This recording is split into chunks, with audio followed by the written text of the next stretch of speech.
जय श्री कृष्ण। श्रीमद् भगवद गीता एकादशो अध्याय विश्व रूप दर्शन योग। भगवान द्वारा समस्त ब्रह्मांड को अपने एक अंश में धारण किया हुआ बतलाने पर अर्जुन के मन में उस महान स्वरूप को, जिसके एक अंश में समस्त विश्व स्थित है, प्रत्यक्ष देखने की इच्छा उत्पन्न हो गई। इसीलिए इस 11वें अध्याय के आरंभ में पहले 4 श्लोकों में भगवान की और उनके उपदेश की प्रशंसा करते हुए अर्जुन उनसे विश्व रूप का दर्शन कराने के लिए प्रार्थना करते हैं। अर्जुन बोले, मुझ पर अनुग्रह करने के लिए आपने जो परम गोपनीय अध्यात्म विषयक वचन अर्थात उपदेश कहा, उससे मेरा ये अज्ञान नष्ट हो गया है। क्योंकि हे कमल नेत्र, मैंने आपसे भूतों की उत्पत्ति और प्रलय विस्तार पूर्वक सुने हैं तथा आपकी अविनाशी महिमा भी सुनी है। हे परमेश्वर, आप अपने को जैसा कहते हैं ये ठीक ऐसा ही है, परंतु हे पुरुषोत्तम, आपके ज्ञान, ऐश्वर्य, शक्ति, बल, वीर्य और तेज से युक्त ऐश्वर्य रूप को मैं प्रत्यक्ष देखना चाहता हूँ। हे प्रभु, यदि मेरे द्वारा आपका वह रूप देखा जाना शक्य है, ऐसा आप मानते हैं, तो हे योगेश्वर, उस अविनाशी स्वरूप का मुझे दर्शन कराइए। श्री भगवान बोले, हे पार्थ, अब तू मेरे सैकड़ों हजारों नाना प्रकार के और नाना वर्ण तथा नाना आकृति वाले अलौकिक रूपों को देख। हे भरतवंशी अर्जुन, मुझ में आदित्यों को अर्थात अदिति के 12 पुत्रों को, 8 वसुओं को, 11 रुद्रों को, 2 अश्विनी कुमारों को और 49 मरुदगणों को देख तथा और भी बहुत से पहले ना देखे हुए आश्चर्यमय रूपों को देख। हे अर्जुन, अब इस मेरे शरीर में एक जगह स्थित चराचर सहित संपूर्ण जगत को देख तथा और भी जो कुछ देखना चाहता हो सो देख, परंतु मुझको तू इन अपने प्राकृत नेत्रों द्वारा देखने में निसंदेह समर्थ नहीं है। इसी से मैं तुझे दिव्य अर्थात अलौकिक चक्षु देता हूँ, उससे तू मेरी ईश्वरीय योग शक्ति को देख। अर्जुन को दिव्य दृष्टि देकर भगवान ने जिस प्रकार का अपना दिव्य विराट स्वरूप दिखलाया था, अब 5 श्लोकों द्वारा संजय उसका वर्णन करते हैं। संजय बोले, हे राजन, महायोगेश्वर और सब पापों के नाश करने वाले भगवान ने इस प्रकार कहकर उसके पश्चात अर्जुन को परम ऐश्वर्य युक्त दिव्य स्वरूप दिखलाया। अनेक मुख और नेत्रों से युक्त, अनेक अद्भुत दर्शनों वाले, बहुत से दिव्य भूषणों से युक्त और बहुत से दिव्य शस्त्रों को हाथों में उठाए हुए, दिव्य माला और वस्त्रों को धारण किए हुए और दिव्य गंध का सारे शरीर में लेप किए हुए, सब प्रकार के आश्चर्यों से युक्त, सीमा रहित और सब ओर मुख किए हुए विराट स्वरूप परम देव परमेश्वर को अर्जुन ने देखा। आकाश में 1000 सूर्यों के एक साथ उदय होने से उत्पन्न जो प्रकाश हो, वह भी उस विश्व रूप परमात्मा के प्रकाश के सदृश कदाचित ही हो। पांडुपुत्र अर्जुन ने उस समय अनेक प्रकार से विभक्त अर्थात पृथक पृथक संपूर्ण जगत को देवों के देव श्री कृष्ण भगवान के उस शरीर में एक जगह स्थित देखा। उसके अनंतर वह आश्चर्य से चकित और पुलकित शरीर अर्जुन प्रकाशमय विश्व रूप परमात्मा को श्रद्धा भक्ति सहित सिर से प्रणाम करके हाथ जोड़कर बोला, हे देव, मैं आपके शरीर में संपूर्ण देवों को तथा अनेक भूतों के समुदायों को, कमल के आसन पर विराजित ब्रह्मा को, महादेव को और संपूर्ण ऋषियों को तथा दिव्य सर्पों को देखता हूँ। हे संपूर्ण विश्व के स्वामिन, आपको अनेक भुजा, पेट, मुख और नेत्रों से युक्त तथा सब ओर से अनंत रूपों वाला देखता हूँ। हे विश्वरूप, मैं आपके ना अंत को देखता हूँ, ना मध्य को और ना आदि को ही। आपको मैं मुकुट युक्त, गदा युक्त और चक्र युक्त तथा सब ओर से प्रकाशमान तेज के पुंज, प्रज्वलित अग्नि और सूर्य के सदृश ज्योति युक्त, कठिनता से देखे जाने योग्य और सब ओर से अप्रमेय स्वरूप देखता हूँ। आप ही जानने योग्य परम अक्षर अर्थात पर ब्रह्म परमात्मा हैं। आप ही इस जगत के परम आश्रय हैं। आप ही अनादि धर्म के रक्षक हैं और आप ही अविनाशी सनातन पुरुष हैं, ऐसा मेरा मत है। आपको आदि, अंत और मध्य से रहित, अनंत सामर्थ्य से युक्त, अनंत भुजा वाले, चंद्र सूर्य रूप नेत्रों वाले, प्रज्वलित अग्नि रूप मुख वाले और अपने तेज से इस जगत को संतप्त करते हुए देखता हूँ। हे महात्मन, यह स्वर्ग और पृथ्वी के बीच का संपूर्ण आकाश तथा सब दिशाएं एक आप से ही परिपूर्ण हैं तथा आपके इस अलौकिक और भयंकर रूप को देखकर तीनों लोक अति व्यथा को प्राप्त हो रहे हैं। वे ही देवताओं के समूह आप में प्रवेश करते हैं और कुछ भयभीत होकर हाथ जोड़े आपके नाम और गुणों का उच्चारण करते हैं तथा महर्षि और सिद्धों के समुदाय कल्याण हो ऐसा कहकर उत्तम उत्तम स्तोत्रों द्वारा आपकी स्तुति करते हैं।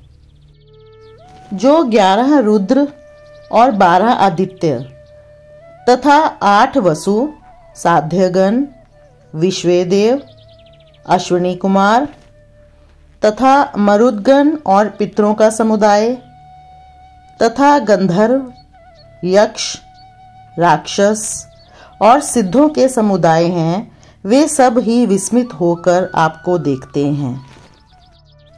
हे महाबाहो, आपके बहुत मुख और नेत्रों वाले, बहुत हाथ, जंघा और पैरों वाले, बहुत उदरों वाले और बहुत सी दाढ़ों के कारण अत्यंत विकराल महान रूप को देखकर सब लोग व्याकुल हो रहे हैं तथा मैं भी व्याकुल हो रहा हूँ। क्योंकि हे विष्णु, आकाश को स्पर्श करने वाले, देदीप्यमान, अनेक वर्णों से युक्त तथा फैलाए हुए मुख और प्रकाशमान विशाल नेत्रों से युक्त आपको देखकर भयभीत अंतःकरण वाला मैं धीरज और शांति नहीं पाता हूँ।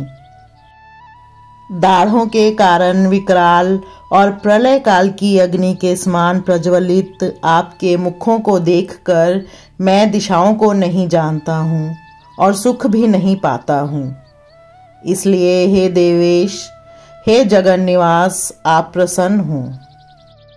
वे सभी धृतराष्ट्र के पुत्र राजाओं के समुदाय सहित आप में प्रवेश कर रहे हैं और भीष्म पितामह, द्रोणाचार्य तथा वह कर्ण और हमारे पक्ष के भी प्रधान योद्धाओं के सहित सब के सब आपके दाढ़ों के कारण विकराल भयानक मुखों में बड़े वेग से दौड़ते हुए प्रवेश कर रहे हैं और कई एक चूर्ण हुए सिरों सहित आपके दांतों के बीच में लगे हुए दिख रहे हैं।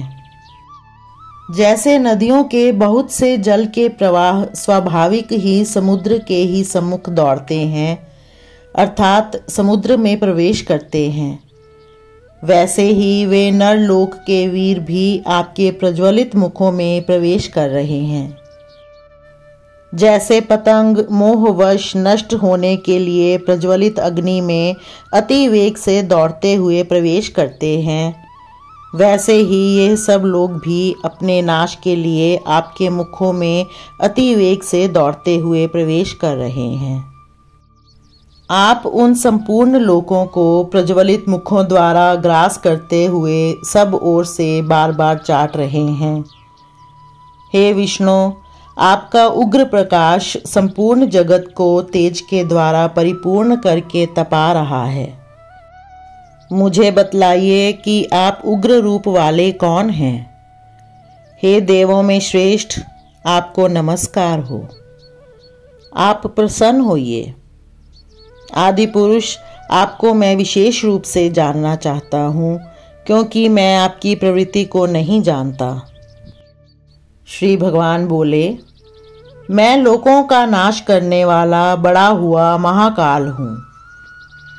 इस समय इन लोकों को नष्ट करने के लिए प्रवृत्त हुआ हूँ।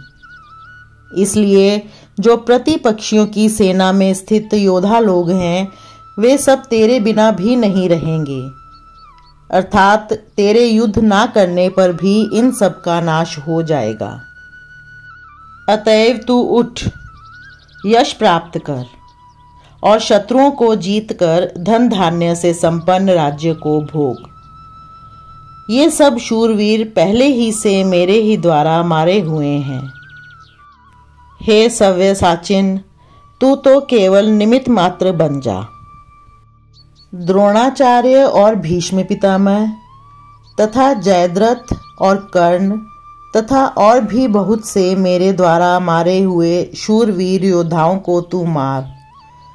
भय मत कर, निसंदेह तू युद्ध में वैरियों को जीतेगा, इसलिए युद्ध कर। इस प्रकार भगवान के मुख से सब बातें सुनने के बाद अर्जुन की कैसी परिस्थिति हुई और उन्होंने क्या किया, इस जिज्ञासा पर संजय कहते हैं, केशव भगवान के इस वचन को सुनकर मुकुटधारी अर्जुन हाथ जोड़कर कांपता हुआ नमस्कार करके फिर भी अत्यंत भयभीत होकर प्रणाम करके भगवान श्री कृष्ण के प्रति गदगद वाणी से बोला, हे अंतर्यामिन, ये योग्य ही है कि आपके नाम, गुण और प्रभाव के कीर्तन से जगत अति हर्षित हो रहा है और अनुराग को भी प्राप्त हो रहा है, तथा भयभीत राक्षस लोग दिशाओं में भाग रहे हैं और सब सिद्ध गणों के समुदाय नमस्कार कर रहे हैं। हे महात्मन, ब्रह्मा के भी आदिकर्ता और सबसे बड़े आपके लिए ये कैसे नमस्कार ना करें, क्योंकि हे अनंत, हे देवेश, हे जगन्निवास, जो सत्य, असत्य और उनसे परे अक्षर अर्थात सच्चिदानंद घन ब्रह्म हैं, वह आप ही हैं। आप आदि देव और सनातन पुरुष हैं। आप इस जगत के परम आश्रय और जानने वाले तथा जानने योग्य और परम धाम हैं। हे अनंत रूप, आपसे ये सब जगत व्याप्त अर्थात परिपूर्ण है।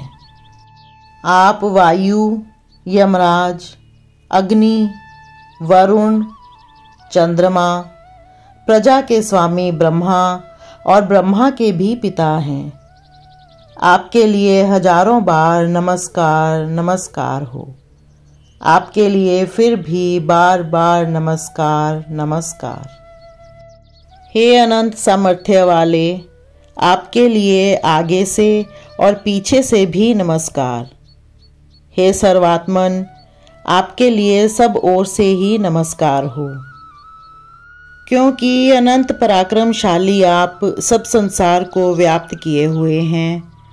इससे आप ही सर्वरूप हैं।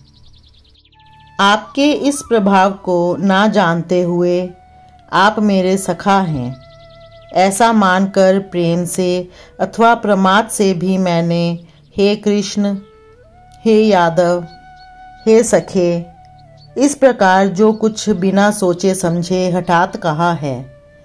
और हे अच्युत, आप जो मेरे द्वारा विनोद के लिए विहार, शय्या, आसन और भोजन आदि में अकेले अथवा उन सखाओं के सामने भी अपमानित किए गए हैं, वह सब अपराध अप्रमेय स्वरूप अर्थात अचिंत्य प्रभाव वाले आपसे मैं क्षमा करवाता हूँ। आप इस चराचर जगत के पिता और सबसे बड़े गुरु एवं अति पूजनीय हैं। हे अनुपम प्रभाव वाले, तीनों लोकों में आपके समान भी दूसरा कोई नहीं है, फिर अधिक तो कैसे हो सकता है। अतएव हे प्रभो, मैं शरीर को भली भांति चरणों में निवेदित कर प्रणाम करके स्तुति करने योग्य आप ईश्वर को प्रसन्न होने के लिए प्रार्थना करता हूँ। हे देव, पिता जैसे पुत्र के, सखा जैसे सखा के और पति जैसे प्रियतमा पत्नी के अपराध सहन करते हैं, वैसे ही आप भी मेरे अपराध को सहन करने योग्य हैं। मैं पहले ना देखे हुए आपके इस आश्चर्यमय रूप को देखकर हर्षित हो रहा हूँ और मेरा मन भय से अति व्याकुल भी हो रहा है। इसलिए आप उस अपने चतुर्भुज विष्णु रूप को ही मुझे दिखलाइए। हे देवेश, हे जगन्निवास, प्रसन्न होइए। मैं वैसे ही आपको मुकुट धारण किए हुए तथा गदा और चक्र हाथ में लिए हुए देखना चाहता हूँ। इसलिए हे विश्व स्वरूप, हे सहस्त्र बाहो, आप उसी चतुर्भुज रूप से प्रकट होइए। श्री भगवान बोले, हे अर्जुन, अनुग्रह पूर्वक मैंने अपनी योग शक्ति के प्रभाव से ये मेरा परम तेजोमय, सबका आदि और सीमा रहित विराट रूप तुझको दिखलाया है, जिसे तेरे अतिरिक्त दूसरे किसी ने पहले नहीं देखा था। हे अर्जुन, मनुष्य लोक में इस प्रकार विश्व रूप वाला मैं ना वेद और यज्ञों के अध्ययन से, ना दान से, ना क्रियाओं से और ना उग्र तपों से ही तेरे अतिरिक्त दूसरे के द्वारा देखा जा सकता हूँ। मेरे इस प्रकार के इस विकराल रूप को देखकर तुझको व्याकुलता नहीं होनी चाहिए और मूढ़ भाव भी नहीं होना चाहिए। तू भय रहित और प्रीति युक्त मन वाला होकर उसी मेरे इस शंख चक्र गदा पद्म युक्त चतुर्भुज रूप को फिर देख। इस प्रकार चतुर्भुज रूप का दर्शन करने के लिए अर्जुन को आज्ञा देकर भगवान ने क्या किया, अब संजय धृतराष्ट्र से वही कहते हैं। संजय बोले, वासुदेव भगवान ने अर्जुन के प्रति इस प्रकार कहकर फिर वैसे ही अपने चतुर्भुज रूप को दिखलाया और फिर महात्मा श्री कृष्ण ने सौम्य मूर्ति होकर इस भयभीत अर्जुन को धीरज दिया। इस प्रकार भगवान श्री कृष्ण ने अपने विश्व रूप को संवरण करके चतुर्भुज रूप के दर्शन देने के पश्चात जब स्वाभाविक मानुष रूप से युक्त होकर अर्जुन को आश्वासन दिया, तब अर्जुन सावधान होकर कहने लगे, हे जनार्दन, आपके इस अति शांत मनुष्य रूप को देखकर अब मैं स्थिर चित्त हो गया हूँ और अपनी स्वाभाविक स्थिति को प्राप्त हो गया हूँ। श्री भगवान बोले, मेरा जो चतुर्भुज रूप तुमने देखा है ये सुदुर्दर्श है, अर्थात इसके दर्शन बड़े ही दुर्लभ हैं।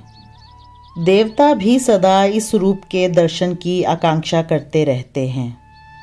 जिस प्रकार तुमने मुझको देखा है, इस प्रकार चतुर्भुज रूप वाला मैं ना वेदों से, ना तप से, ना दान से और ना यज्ञ से ही देखा जा सकता हूँ।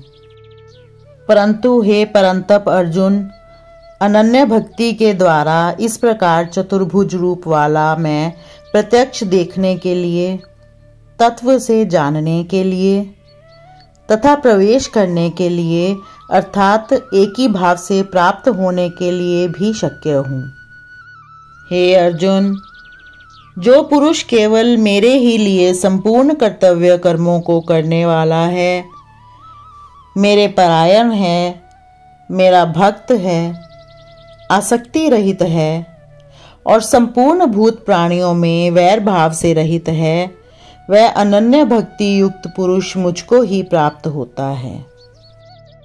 ओम तत्सदिति। श्रीमद्भगवद गीता स उपनिषत्सु ब्रह्म विद्यायां योग शास्त्रे श्री कृष्ण अर्जुन संवादे विश्व रूप दर्शन योगो नाम 11वां अध्याय। जय श्री कृष्ण।